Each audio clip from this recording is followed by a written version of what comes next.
Hello ಸ್ನೇಹಿತರೆ, ಎಲ್ಲರಿಗೂ ನನ್ನ ಹೊಸ ವಿಡಿಯೋಕ್ಕೆ ಸ್ವಾಗತ. ಹಾಗೆ ನನ್ನ ಯೂಟ್ಯೂಬ್ ಚಾನಲ್ಗೆ ಸಬ್ಸ್ಕ್ರೈಬ್ ಮಾಡಿ, ಬೆಲ್ ಬಟನ್ನ ಕ್ಲಿಕ್ ಮಾಡಿ. ನಾನಿವತ್ತು ತುಂಬ ಒಳ್ಳೆಯ ಆರೋಗ್ಯಕರ ದಿನಾನೂ ಕುಡಿಯಬಹುದಾದಂಥ ಆಮೇಲೆ ಪಿತ್ತು ಆಮೇಲೆ ತುಂಬ ಆರೋಗ್ಯವಾಗಿರಲು ಒಂದು ಮನೆ ಮದ್ದು ಹೇಳ್ತೀನಿ. ಏನಪ್ಪ ಅಂದರೆ ಅಮೃತ ಬಳ್ಳಿ ಎಲ್ಲ ನೋಡಿದ್ದೀರಲ್ವ, ಅಮೃತ ಎಲೆಗಳಿಂದ ಒಂದು ನೀರು ಅಂದರೆ ಕಷಾಯ ಅಂತಿರಲ್ಲ, ಆ ಥರ ಮಾಡ್ಕೊಳ್ಳೋದು ಹೇಳ್ತೀನಿ.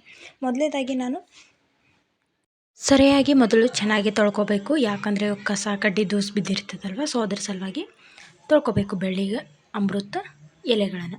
ನೋಡಿ, ಅಮೃತ ಎಲೆಯನ್ನು ತುಂಬ ಕ್ಲೀನಾಗಿ ನಾನು ಒಂದು ಪ್ಲೇಟಲ್ಲಿ ಹಾಕ್ಕೊಂಡಿದ್ದೀನಿ. ನೀವು ಕೂಡ ಹೀಗೆ ಮಾಡ್ಕೊಳ್ಳಿ. ಆಮೇಲೆ ಇದನ್ನು ಸೈಡಿಗಿಟ್ಟು ಒಂದು ಬೊಗಣಿ ತೊಗೊಳ್ಳಿ. ಒಂದು ಬೊಗಣಿಗೆ 2 ಗ್ಲಾಸ್ ನೀರು ಹಾಕಿ.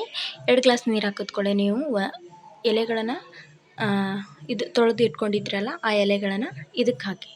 ನೀರಿಗೆ 2 ಗ್ಲಾಸ್ ನೀರು ಇಡಬೇಕು. ನಾವು ಮಿನಿಮಮ್ 2 ಗ್ಲಾಸ್ ಇಡ್ಬೋದು. ನಿಮಗೆ ಜಾಸ್ತಿ ಬೇಕಂದರೆ ಜಾಸ್ತಿ ಇಡ್ಬೋದು. ಅದು ಕುದ್ದು 1 ಗ್ಲಾಸ್ ನೀರು ಆಗೋ ತನಕ ಕುದಿಸ್ಬೇಕು. ಅಂದರೆ ಅಷ್ಟೊತ್ತು ಕುದಿಸಿದ್ರೆ ನಮಗೆ ಕೈ ಹೊಡೆದು ನಮ್ಮ ಆರೋಗ್ಯಕ್ಕೆ ತುಂಬ ಒಳ್ಳೆಯದು. ಇದು ತುಂಬ ಅಂದರೆ ತುಂಬ ಒಳ್ಳೆಯದು. ಡೈಲಿ ಕೂಡ ಕುಡಿಬೋದು. ಆಗಲ್ಲಪ್ಪ, ಡೈಲಿ ಕುಡಿಯೋಕ್ಕಾಗಲ್ಲ ಅಂದರೆ ಒಂದು ವಾರದಲ್ಲಿ ಒನ್ಸ್ ಅಥವಾ ಟ್ವೈಸ್ 2 ಟೈಮ್ಸ್ ಮಾಡ್ಕೋಬೋದು. ಒಂದು ಪ್ಲೇಟನ್ನು ಮುಚ್ಚಿ ಮೀಡಿಯಮ್ ಫ್ಲೇಮಲ್ಲಿ ಇಟ್ಟು ಕುದಿಯೋಕ್ಕೆ ಬಿಡಬೇಕು ತುಂಬ ಹೊತ್ತು. ನೋಡಿ, ಇವಾಗ ನಾನು ನೋಡ್ತಾ ಇದ್ದೀನಿ ತಪ್ಪಲೆಗಳೆಲ್ಲ ಕುದ್ದಿದೆ ಇಲ್ಲ ಅಂತ, ಅಂದರೆ ಎಲೆಗಳೆಲ್ಲ ಕುದ್ದಿದೆ ಇಲ್ಲ ಅಂತ. ಸೊ ತುಂಬ ಹೊತ್ತು ಕುದಿಸೋಕೆ ಬಿಡಬೇಕು. ನೋಡಿ, ಇವಾಗ ಸ್ವಲ್ಪ ಕಡಿಮೆ ಆಗಿದೆ ನೀರು.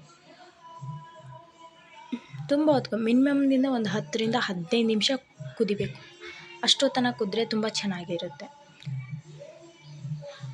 ನೋಡಿರಿ, ತುಂಬ ಆರೋಗ್ಯಕರವಾದ, ನೀವು ಕೂಡ ಟ್ರೈ ಮಾಡಿ ನೋಡಿ. ಯಾರಾದರೂ sugar patient, B P patient ಇದ್ದರೆ ಈ ಥರ ಕುಡೀರಿ. ಡೈಲಿ ನಿಮ್ಮ ಜಾಸ್ತಿ ರುಚಿದನ್ನು ತಿನ್ನಬೇಡಿ, ಈ ಥರ ಮೇಂಟೈನ್ ಮಾಡಿ. ಯಾಕಂದರೆ ನಿಮ್ಮ ಹೆಲ್ತ್ ನಮಗೆ ತುಂಬ ಇಂಪಾರ್ಟೆಂಟ್. ಇವಾಗಿನ ಫುಡ್ಗಳು ಸರಿಯಾಗಿಲ್ಲ.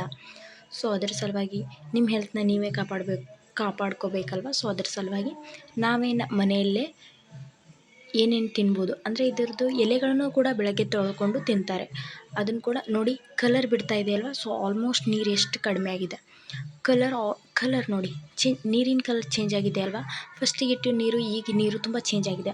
ಅಂದರೆ ಅದು ಎಲೆಗಳ ರಸ ಬಿಡ್ತಾ ಇದೆ. ನೋಡಿ ಎಷ್ಟು ಚೆನ್ನಾಗಿ ಕುದ್ದಿದೆ. ಇಷ್ಟು ಚೆನ್ನಾಗಿ ಕುದಿಸ್ಬೇಕು ಅಂದರೆ ನೋಡಿ, ಆಲ್ಮೋಸ್ಟಲ್ಲಿ ನೀರು ಪೂರ್ತಿ 1 ಗ್ಲಾಸ್ ನೀರಾಗಿದೆ. ಇವಾಗ ಒಂದು 5 ನಿಮಿಷ ಕಾಯ್ದುಬಿಟ್ಟು ಇವಾಗ ಗ್ಯಾಸ್ ಆಫ್ ಮಾಡಿಬಿಡೋಣ. ಗ್ಯಾಸ್ ಆಫ್ ಮಾಡಿ ಸೋಸಬೇಕು. ಇವಾಗ ನಾನು ಸೋಸೋಕೆ ಛಾಣ್ಗಿ ತೊಗೊಂಡಿನಿ, ಅಂದರೆ ಫಿಲ್ಟ್ರೇಷನ್ ಮಾಡೋಕೆ ನೀವು ತೊಗೋತೀರಲ್ಲ, ಅದನ್ನು ತೊಗೊಂಡಿದ್ದೀನಿ. ಅದನ್ನು ತೊಗೊಂಡು ಪಕ್ಕದ ಇಟ್ಕೊಂಡು ಸೋಸ್ತಾ ಇದ್ದೀನಿ. ಅಂದರೆ ಎಲೆಗಳನ್ನೆಲ್ಲ ಅದು ಛಾಣ್ಗೆ ಮೇಲೆ ಬರುತ್ತೆ, ನಮಗೆ ನೀರಷ್ಟೇ ಅಂದರೆ ಕಷಾಯ ಅಷ್ಟೇ ಸಪ್ರೇಟ್ ಸಿಗುತ್ತೆ. ನೋಡಿ, ಕಂಪ್ಲೀಟಾಗಿ ಸೋಸಾಗಿದೆ. ನೋಡಿ, ಸ್ಪೆಷಲ್ಲಾಗಿ ರೆಡಿಯಾಗಿದೆ. ಸೊ ನೀವು ಕೂಡ ಮನೇಲಿ ಟ್ರೈ ಮಾಡಿ ನೋಡಿ, ಕಮೆಂಟ್ ಬಾಕ್ಸ್ನಲ್ಲಿ ತಿಳಿಸಿ. ಹಾಗೆ ಇಷ್ಟೊತ್ತು ತುಂಬ ಪೇಷನ್ಸಿಂದ ನಮ್ಮ ವಿಡಿಯೋ ನೋಡಿದ್ದಕ್ಕೆ ತುಂಬ ಧನ್ಯವಾದಗಳು. ಹಾಗೆ ಒಂದು ಸಬ್ಸ್ಕ್ರೈಬ್ ಮಾಡಿ.